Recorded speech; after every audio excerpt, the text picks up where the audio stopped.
Ce qui me plaisait au départ, c'est qu'un groupe, ce que je trouve incroyable dans les groupes de musique, contrairement aux bandes d'acteurs ou de danseurs, ou voilà, c'est que chacun joue d'un instrument très spécifique et différent et se rejoint ensemble pour fabriquer voilà, quelque chose de collectif.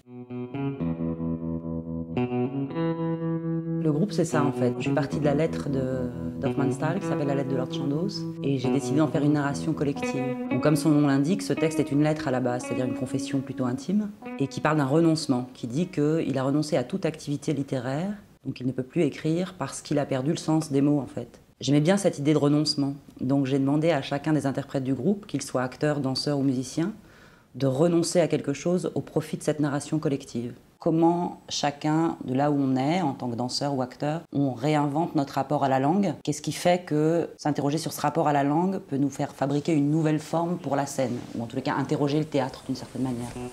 Rebonsoir, voici la pièce que Christophe Yves, quatrième fils de Marie-Louise Belmont et Jean-Paul Yves, destine à son public afin de s'excuser d'avoir renoncé à être dans les temps, et ce au bénéfice du groupe.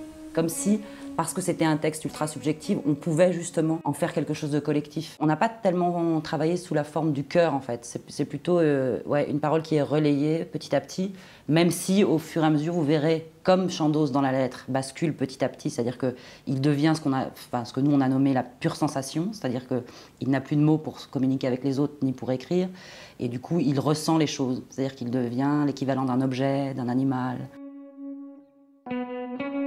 Donc la scénographie, c'est ça, c'est une grande enveloppe à l'échelle du plateau, en fait.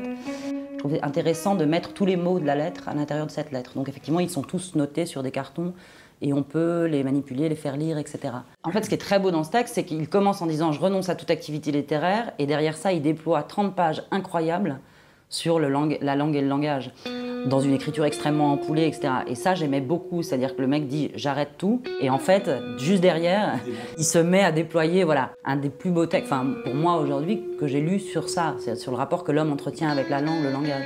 Du coup, c'était ça pour nous aussi, c'est de se dire « ok, on renonce à quelque chose, mais pour fabriquer autre chose ». C'est-à-dire que c'est pas du tout quelque chose de négatif, c'était aussi prendre le renoncement comme un point de départ pour fabriquer autrement, ensemble en fait. Suivre la lettre à cet endroit-là, du point de vue de sa forme aussi, de son fond, mais aussi de sa forme. Et ça, j'aimais bien en fait.